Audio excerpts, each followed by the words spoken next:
What is a person obsessed with the idea of making their name go down in history and getting rich willing to do? Maybe work day and night to achieve their goal. Maybe even commit a crime. Or maybe even make a deal with the devil himself. Today, I'll share a story about a house in central Kyiv. A house for which, as they say, people sold their souls to the devil. He also left his signature on the building. Make yourselves comfortable, dear ones, because this is mystical and scary. So, in Kyiv, at the corner of Volodymyrska and Prorizna streets, there is an interesting building. At first glance, it doesn't really stand out from the other historic buildings in the center of the capital. Large windows, balconies, a facade with stucco. However, if you look more closely, you can see creatures with horns and wings there. It is their presence on the building that makes it Volodymyrska and Prorizna, at least in this video. So, until 1899 on the site where the already mentioned architectural monument stands today, there was a typical estate.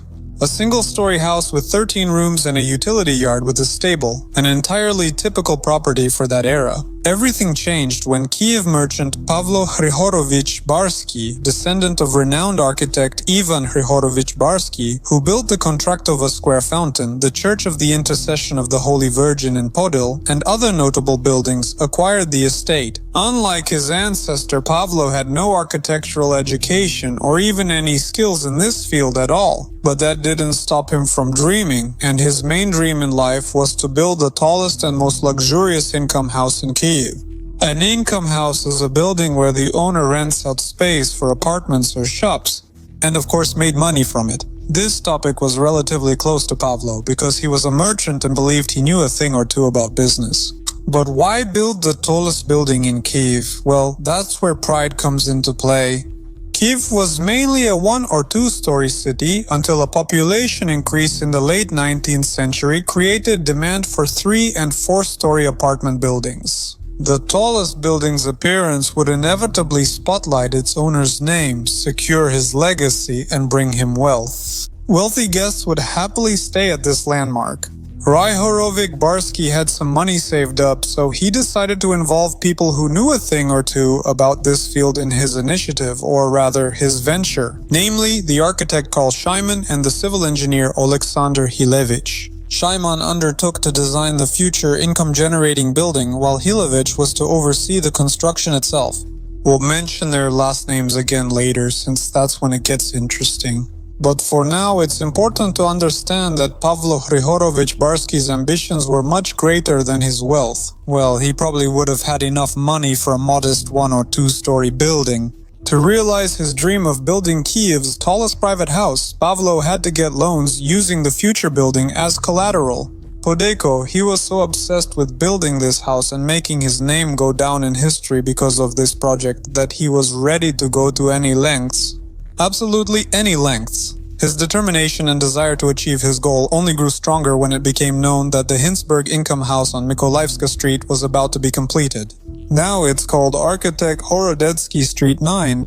This meant inevitable failure for Hryhorovich because the building promised to be taller, much taller than the one he was constructing. He started building, at least that's what newspapers then reported. The merchant's troubles grew because by the late 1890s, Kyiv was expanding rapidly, with a construction boom driving up both new buildings and building material prices. Accordingly, the merchant was running more and more short of money. Hardship, despair, and subsequent events led people to believe that the completion of this building was possible only thanks to dark forces. There is a version according to which the merchant Pavlo personally turned to the devil himself. He said he was ready to sell his soul if the devil would make his apartment building the tallest in Kyiv. The devil agreed, but also wanted to leave his mark on the building's facade along with taking the soul. Those very creatures with horns and wings, Hryhorovich Barsky agreed to this. Already in September 1900 a note appeared in the newspaper Kyani with the headline "The tallest private building in Kyiv." It stated that the total height of the building, which was being constructed at the corner of Volodymyrska and Prorizna streets at the initiative of Hryhorovich Barsky, including the corner tower, was 42.5 meters. There was no other apartment building taller than that at the time. So, according to this version at least, the devil kept his word. However, in the agreement that Raihorovich-Barsky supposedly made with the devil, there was not a word about the merchant continuing to own the building. The story about the devil is, of course, a fabrication. Or maybe not, if you believe in him. But what was definitely real were Pavlo's debts for the construction of that building. The loans he took out ran out, and it was impossible to get new ones. In 1901, the real estate market was already in decline, and no one wanted to give new loans for the building anymore. So, there was simply no money to continue the construction work. Therefore, Raihorovich-Barsky was forced to put the estate and the unfinished dream high-rise up for auction. In the end, he was left with nothing. No money, no house, and no dream. And maybe even without a soul. At the auction for the sale of the building, a certain Alexander Syrotkin won, who had previously lent the merchant money for this very property. This gentleman seemed to be a slightly more successful businessman, and in 1902 he was able to complete the construction and finishing of the long-suffering income house. Since then it bore his name. That's what it was called, the Syrotkin house or Syrotkin's house. Write in the comments if you understand these endless accents. But even here, things weren't that simple. Remember, I already mentioned the architect Shyman. Well, here's the thing.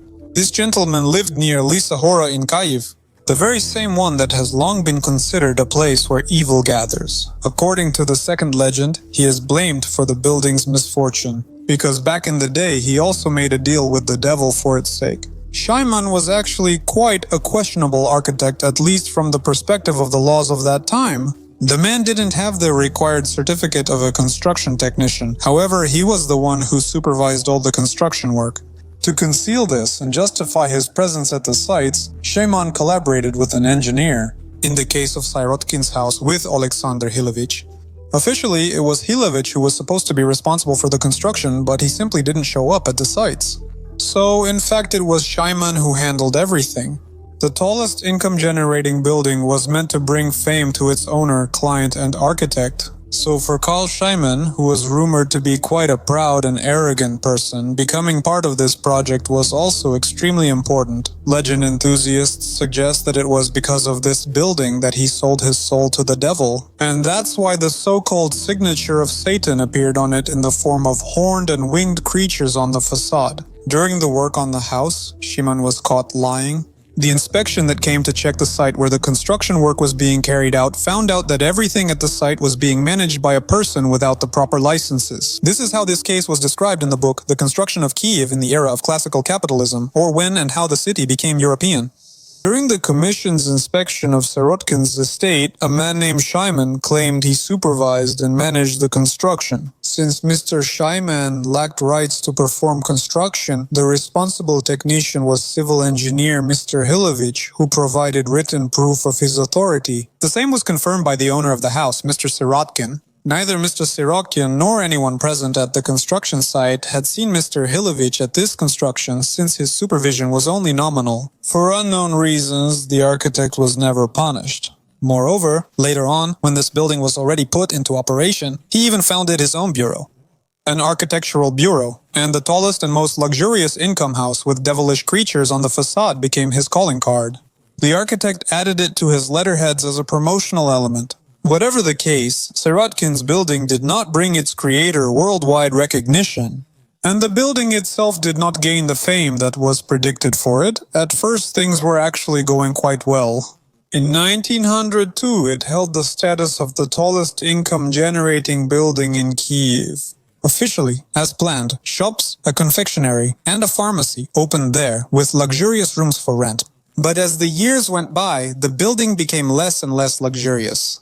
Already in 1912, it lost its status as the tallest building because on Institutska Street, Ukraine's first skyscraper appeared, the Hinsberg House, with a height of 67.5 meters, which was 25 meters taller than Syrotkin's apartment building. Since then, hardly anyone has remembered that this building was once the tallest, not to mention Pavlo Hryhorovich-Barsky or Carl Shyman. With the arrival of Soviet power, there was even less luxury because the building was nationalized. For a time, the Leipzig restaurant operated there, and many Kyiv residents associate the building with that name. But in the end, as is fitting for something that, according to legends, has been touched by the devil's hand, the building began to fall into decay. In 1985, the last residents were evicted from there, and in 1992 a fire broke out in the building, destroying part of the interior. The building was rebuilt several times, but it could never be revived. Along with Syrotkin's and Leipzig's houses, the building at Volodymyrska and Prorysna Street's corner is also known as the Devil's House. Kyiv writer Lada Luzina first gave this name, which was later adopted by some Kyiv residents, tour guides, and tourists. It was this writer who started a series of legends about the building and the people who were connected to it. The author says it's unsurprising the building never became famous. After all, relationships with the devil in any form always end the same way, with ruined destinies, shattered dreams, and gold that turns to ashes. And it's worth nothing anymore. Pride is a devilish sin.